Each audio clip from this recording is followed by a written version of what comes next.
Thank you so much for letting me share about my dad. That's the first time I've done so. It's hard, isn't it, when we talk about people we love?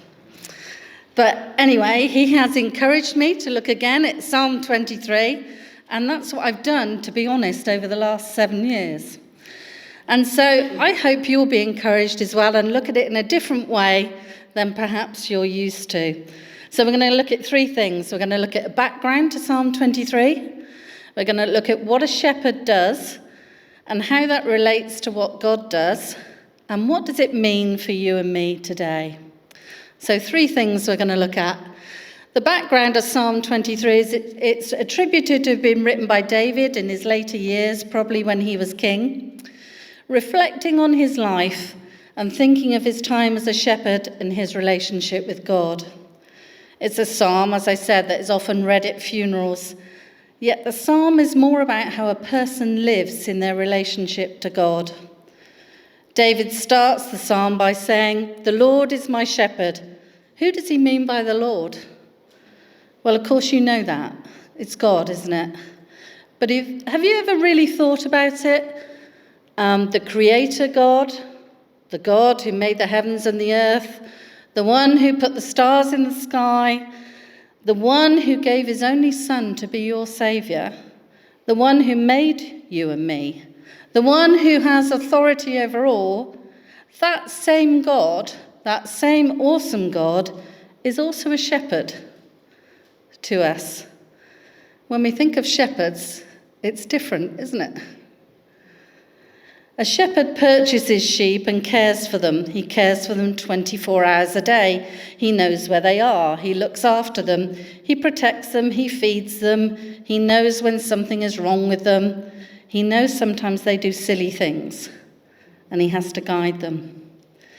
Jesus said in John's Gospel, "I am the good shepherd," because it perfectly expresses how a creator God can also care for his people. So how does he care? We read Psalm 23. If you've got it open, you can see it. But in this psalm, we see the shepherd cares. David talks about being kept and safe and being looked after by God. He makes me lie down in green pastures.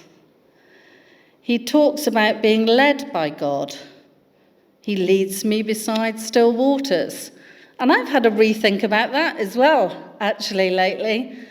You know, I often use this when I'm talking to people, actually, and say, we need time to just stop, don't we?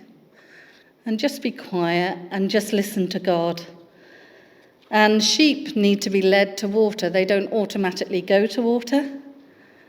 So he leads me somewhere where I can learn more about him and hear about him. So we need that. We're not going to look at every verse, but there was just one that really stood out to me in the last few weeks. He talks about being restored and guided. He refreshes my soul and he guides me.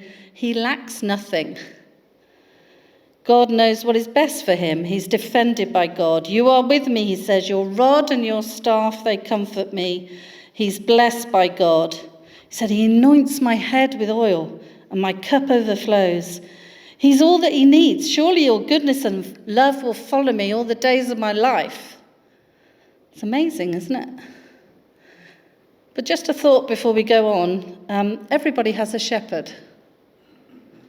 You might be your own shepherd.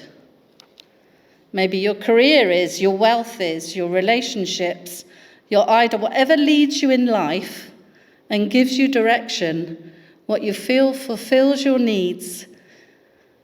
If the Lord isn't your shepherd, then who or what are you relying on to achieve peace and contentment in life?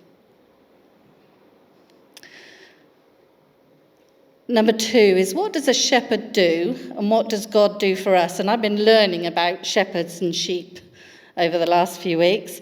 We're going to look at 4 things a shepherd does and how, like David, we can compare that to what God does and has done for us by looking at verses from the Bible. They're not my verses, they're verses that I've read in the Bible.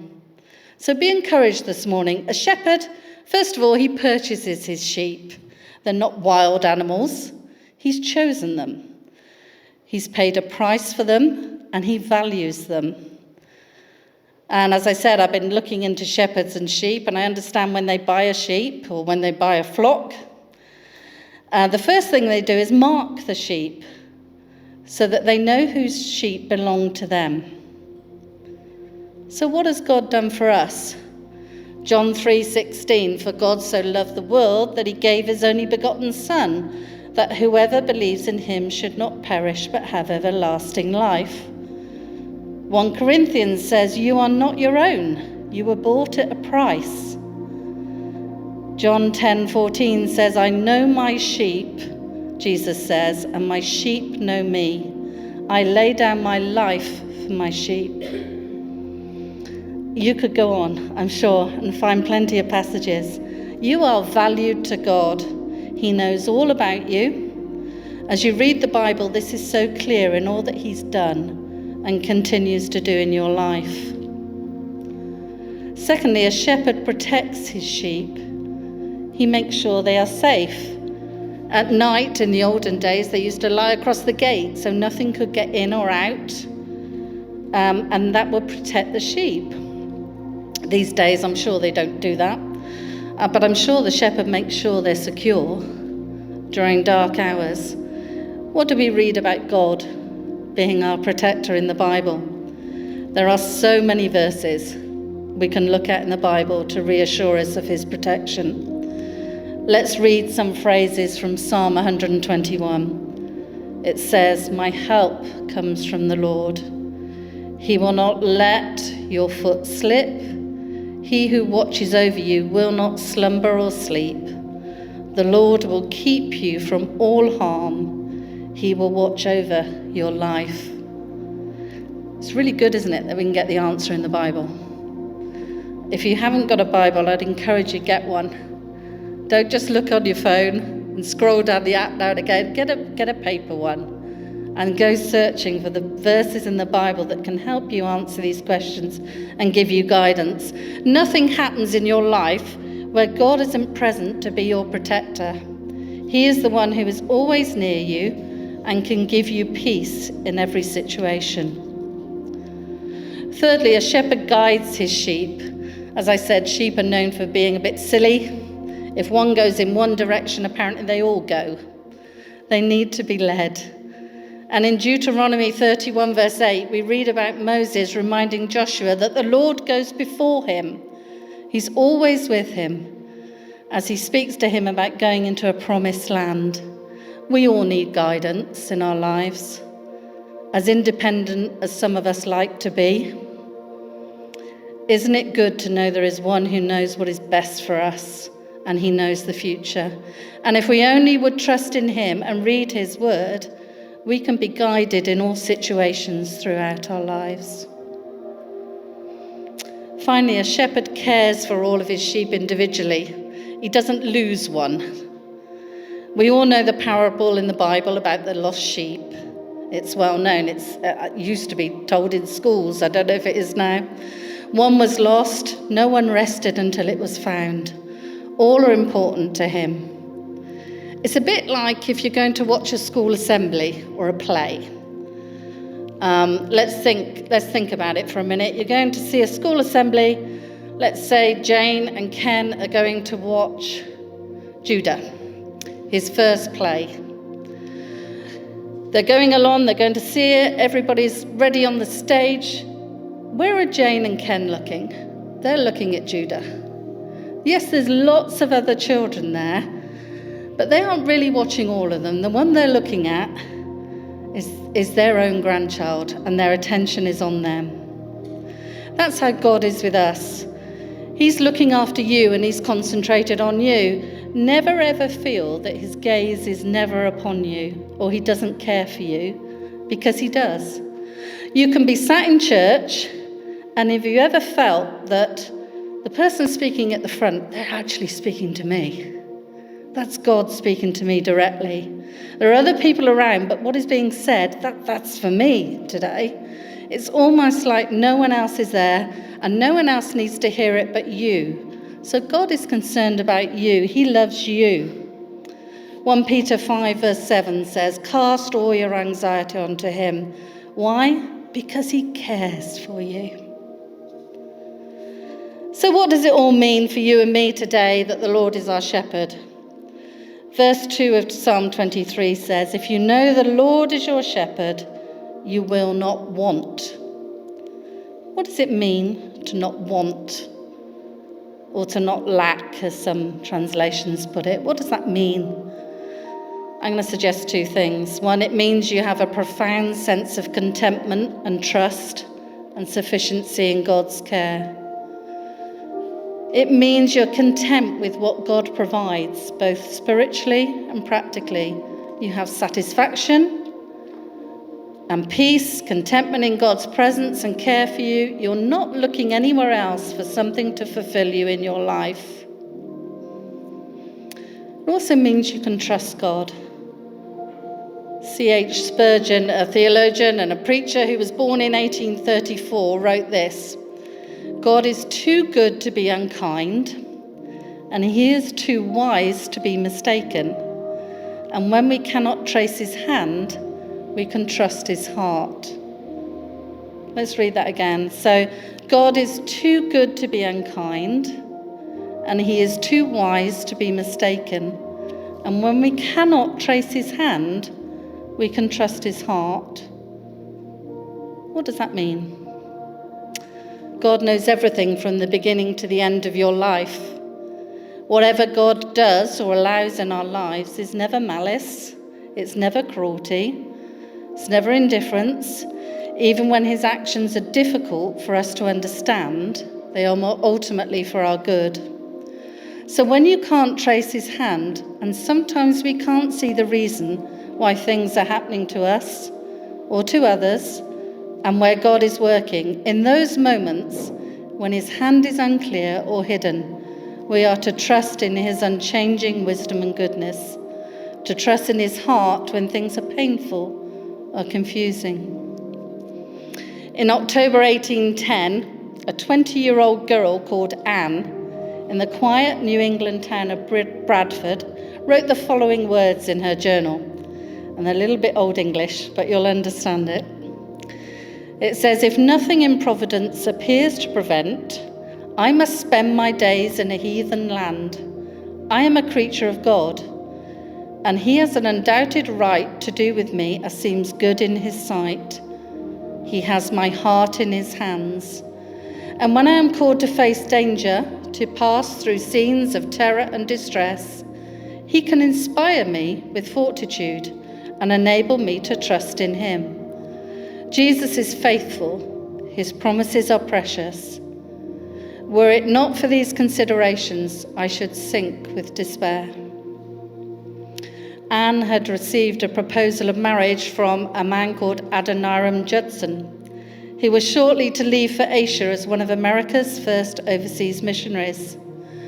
Their story, once they left for India, is probably more compelling than any film you've ever watched. They faced challenges with lack of finances and support. They had to move countries to Burma as they couldn't get a visa. They studied language for 12 hours a day for over 3 years in order to communicate.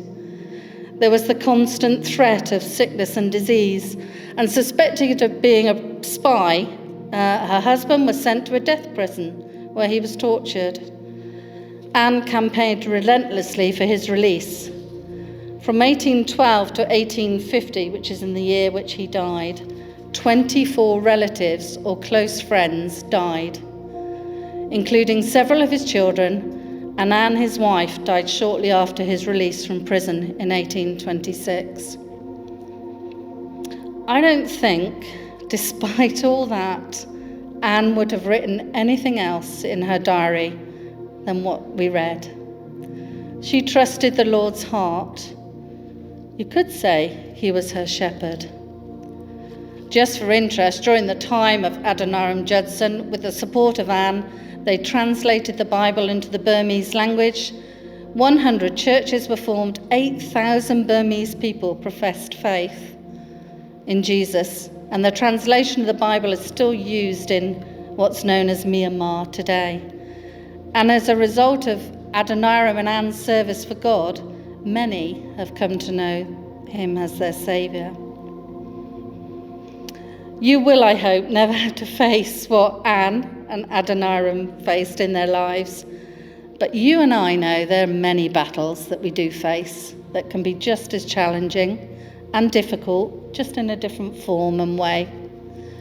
And we deeply feel them, don't we? It could be relationships, it could be health, it could be employment, it could be just living each day.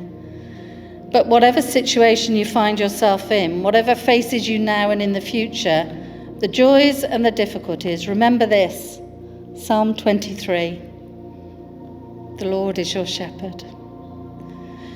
God is our shepherd, not just in times when it's hard, but he also blesses us, doesn't he? We mentioned George and Jess getting married on Saturday. So for you, George and Jess, may the Lord continue to be your shepherd in this next chapter of your life. You too, like David, that can know in your life that God is in control. He's all that you need, and you can find complete satisfaction and joy in him. He cares, he protects, he is faithful. You don't need anything more. If you don't know the Lord as your shepherd, then you can do. Simply by acknowledging and believing that he gave all for you, by sending Jesus to die on a cross, removing the barrier of sin between us and God. He raised his son Jesus from the dead so that we can fully trust him, not only as Lord and Saviour, but as shepherd of our lives too. There's a rugby advert on the TV at the moment, and it emphasises, and I don't know why I was watching it, to be honest, but in the middle of it or at the end of it, it says something like, "You are very special." And I thought, yeah. When I woke up this morning and I remembered the Lord is my shepherd, to the Lord, I and you are very special. Thank you.